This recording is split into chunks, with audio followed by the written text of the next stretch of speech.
Hello and welcome to this screencast on using the OnTime Group Calendar 2011 API. This is an introduction to the API Explorer. Please note that this screencast assumes you already watched the previous screencast on the fundamentals of the API. Now let's switch to the API Explorer. The API Explorer is a web application you either install on your own OnTime server or test from our demo.ontimesuite.com domain. If you go to demo.ontimesuite.com/API Explorer, you can actually try out the API Explorer yourself. Here you see the UI of the API Explorer. On top, you see where you specify the endpoint and the operation to execute against the endpoint. Below, you see the fields required for each operation. On the right-hand side, on the top, you see what is actually sent to the API. In the middle, you'll see a nicely formatted JSON expand collapse section where you can examine the response you get back. And on the bottom, on the right-hand side, you can see the response in plain text. Now let's try and use the get token endpoint to get a token. To do that, I simply submit the current request. On the right-hand side, you now see what I sent to the API and what I got back. As you can see, the API complains that you cannot obtain a token when you're anonymous. That's because we're not logged in. So I'll go ahead and click the login link here and log in to Domino.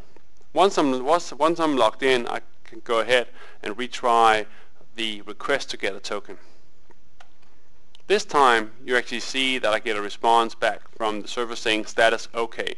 That's because the request was successful. You can also see that I got a token back this time.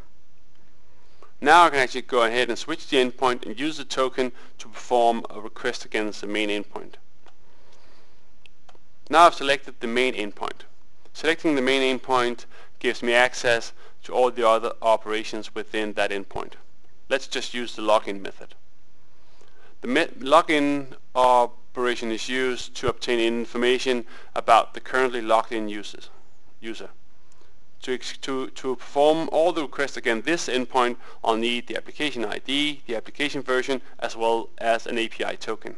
So I'll just go ahead and copy paste the token from the response we got just a minute ago to this new request. On the bottom, you see that I have an option to specify what's called a custom ID. A custom ID is used if you execute multiple calls against the server at the same time and need to distinguish between the calls or the responses you get back. For this, I can just specify ABC123, but I do not have to specify anything if I do not need that. Again, I can go ahead and submit these requests. On the right-hand side, I see what I submitted, and I see the response here on the bottom. I can quickly expand these response and get information about the currently logged in user, such as username, email address, title, and so on. Very easy to use. This same pattern goes for every operation you execute against the endpoint. And that goes for whether this is a simple login, whether it's working with appointments or calendars, or whether it's getting information about the server.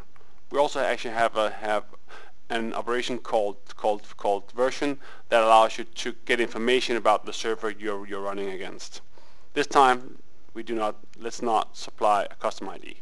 Again, we just submit the request using the token, and we get the response back indicating that this is a Domino 851 server running on Windows.